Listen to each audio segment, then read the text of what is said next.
সোহাগে আদরে বাঁধা পড়ে আমি ভালোবেসে যাই।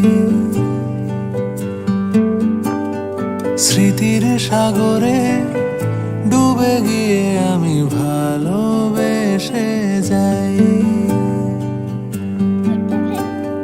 ভ্রমণের শেষে ফিরে এসো তুমি আগের মতো।